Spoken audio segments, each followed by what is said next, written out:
In the chaos, the woman who was handcuffed was suddenly being dragged by one arm as the angry crowd threw snowballs and screamed at the federal agents. ICE agents are now finding it so difficult to deport the Somali migrants after the order had been issued that Somali migrants should be deported back home. And now the migrants have become so chaotic and violent. They are ready even to fight with the ICE agents. And to your information, some of the agents were even hit or struck by the ice balls. Let's get to have a look.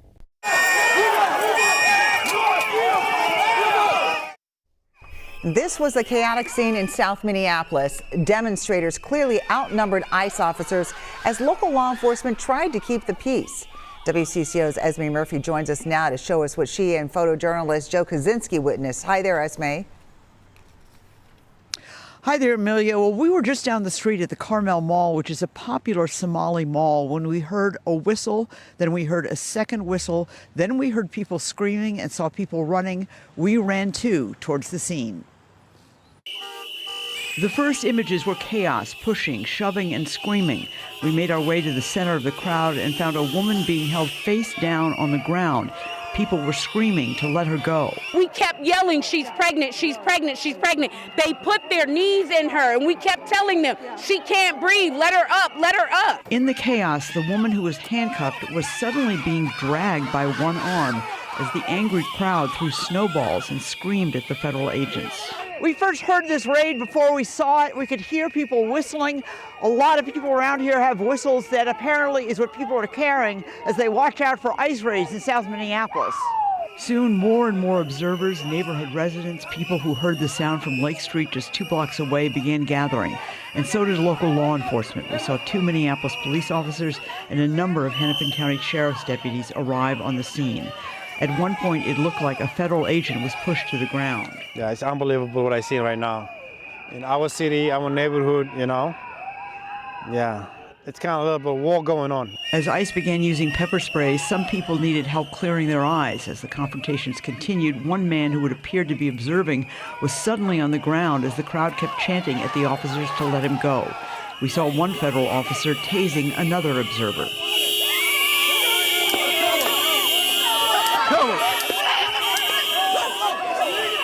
DFL State Representative Aisha Gomez was there. Well, so an ICE agent is now shooting at this crowd with pepper bullets, we think. These are just like, look, everybody's coughing. You can see this is escalatory, right? So we all just had chemical munitions used against us by federal agents, including you as part of the press, right? So this is what we're facing in the streets of Minneapolis right now, is a full-on federal invasion. Both the Minneapolis Police Department and the Hennepin County Sheriff's Department says they were on the scene because they both got calls that federal agents were under attack. We did reach out to Homeland Security to see if they had anything to say. They did not get back to us, but in other cases, they have told us that their agents are increasingly coming under attack. So you can see how the ICE agents are very brutal and ruthless on the immigrants.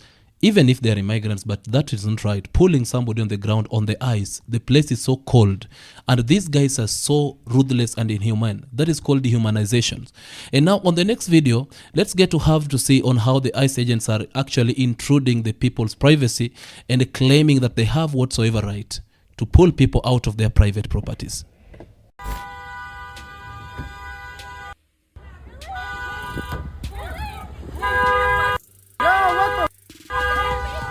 Run over, y'all finna get a whole lawsuit, what? Whole lawsuit.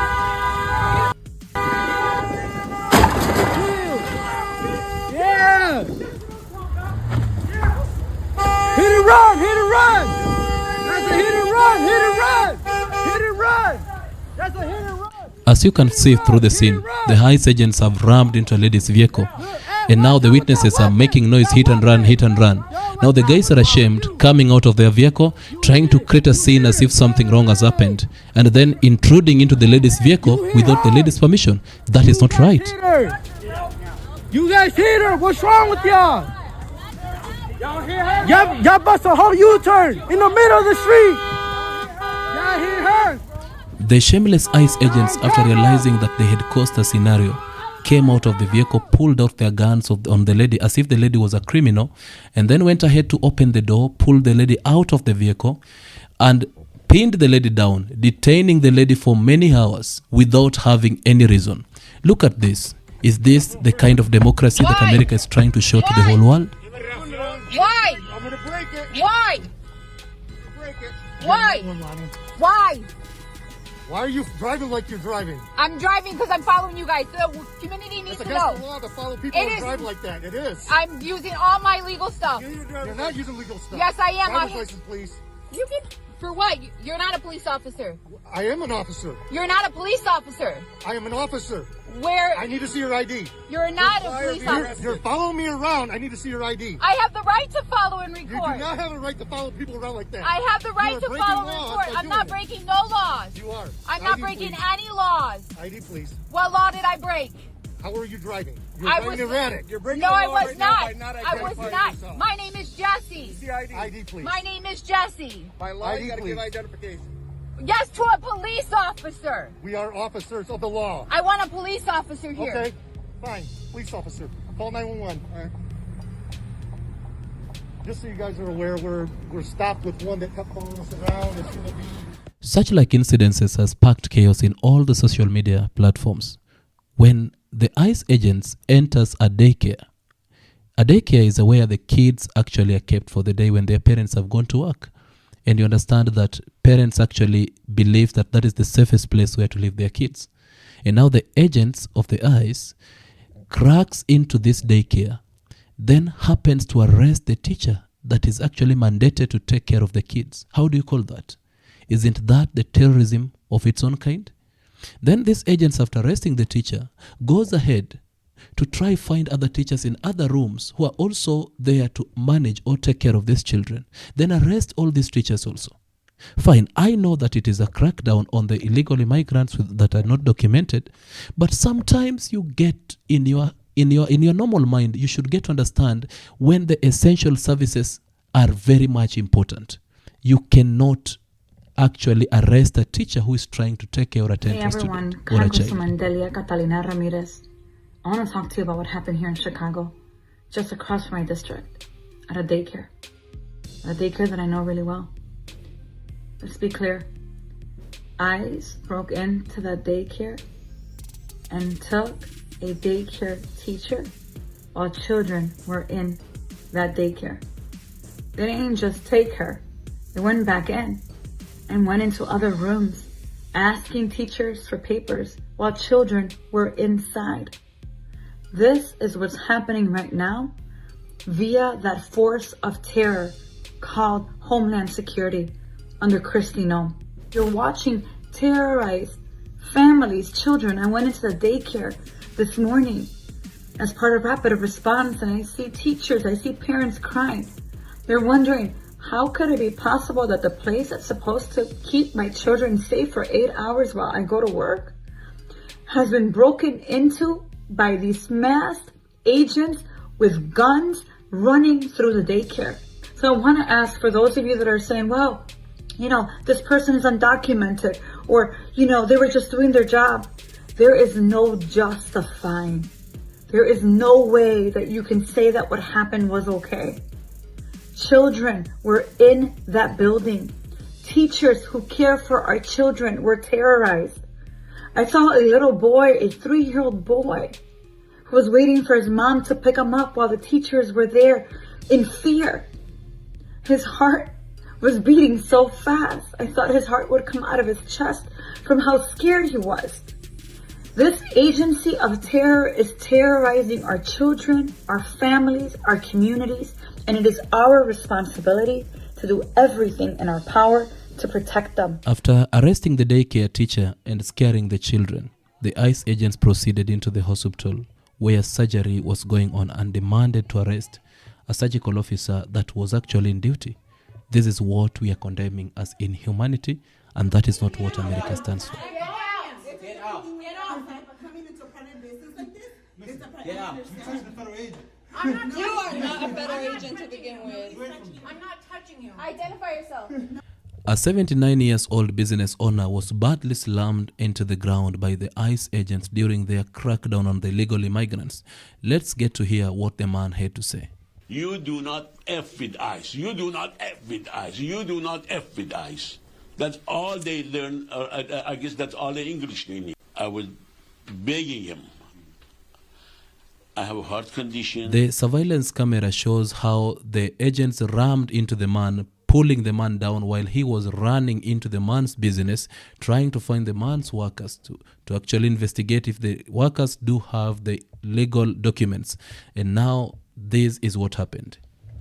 So you were pushed 2 times. One in the hallway?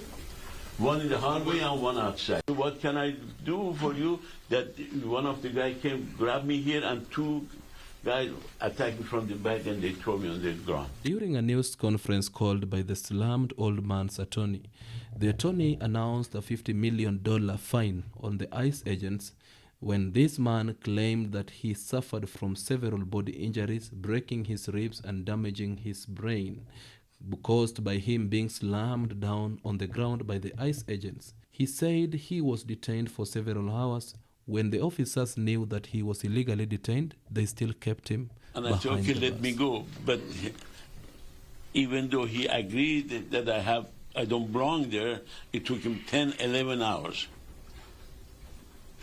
to let me go home, to release me from there. And since they had no facilities to keep me over there, they put a handcuff on me, and the gentleman assigned me to one of the officers to take me to the garage downstairs to keep me over there, keep an eye on me. And which during the time I was over there, I was observing all these people. They claim they are ICE people, what people they were bringing in with the trucks. Innocent little 11, 12, 13 years old little girls with the handcuff and the shackle on their foot. And I observed all these, believe me, innocent people. I feel the same kind of frustration I believe everybody in here feels. We get emails from neighbors all the time. What is the Chicago police going to do about it? What can you do in your level of state government? This is a different moment. We're talking about federal law enforcement and a weaponized government against its people. We're all crossing our fingers and hoping for elections to change things, but we don't have that time right now. In this moment, we've got people over at Broadview. You're talking 150 to 200 people in a place not much bigger than this, maybe 2-3 times this size. They don't have enough space to sleep in. They don't get food.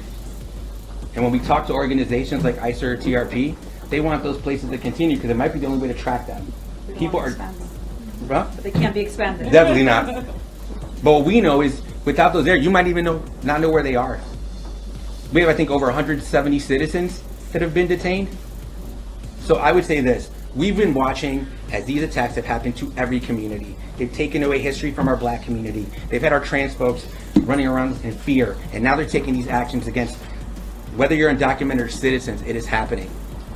So these are the moments in history when everyone asks themselves that same adage, right? What did we do in 1930s Germany? What did we do in 1920s Germany? It's what people are doing now. If you're anybody here in the city of Chicago and you don't have a whistle around your neck and you're not out here doing school patrol, please find time to do so. We need everyone here. Alderperson.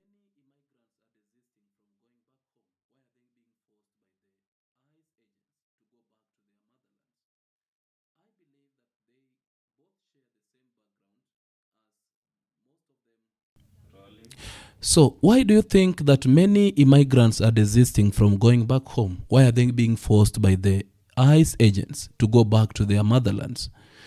I believe that they both share the same background, as most of them came from the countries that were plagued by terrorism, civil unrest, kidnapping, and this making it a high-risk destination.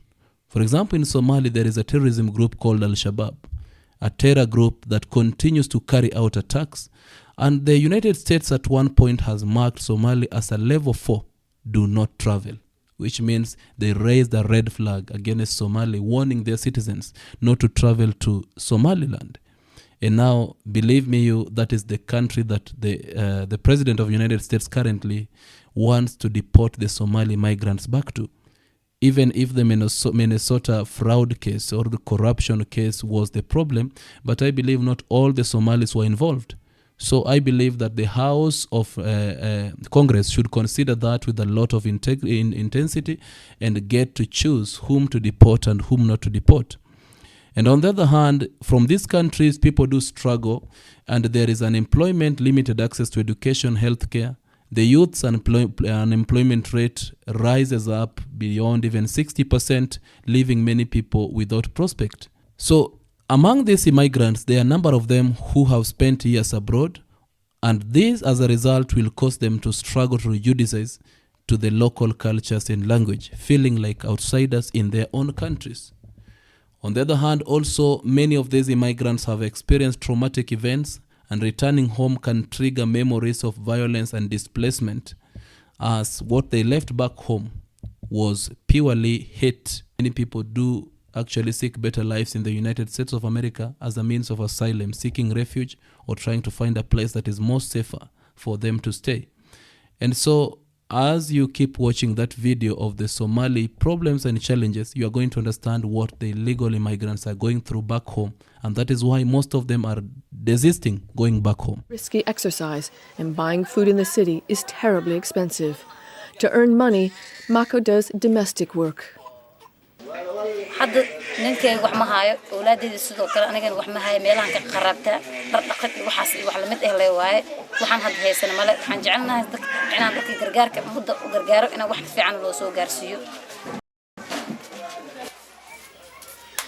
Somalia remains one of the largest generators of displaced people and refugees in the world.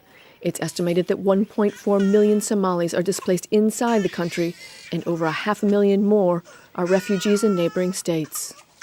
The American democracy is slowly beginning to erode. The nation once known as a beacon of human rights has lost its sense of humanity, and that is why people are being brutalized, abused, and sometimes arrested irregardless of the condition. Nurses are being arrested while on their way going to offer essential services. Teachers are arrested while taking care of the children at the daycare. And this brings a question. Do you think that President Trump is doing what a democratic state like the United States of America should do? And if you believe that what Trump is doing has been exaggerated into hate and racism, please remember to leave a comment at the comment section. And remember that always we expect to see you like, share, and subscribe if you have not. And if you have, we really appreciate. See you next time at such a time. Take care.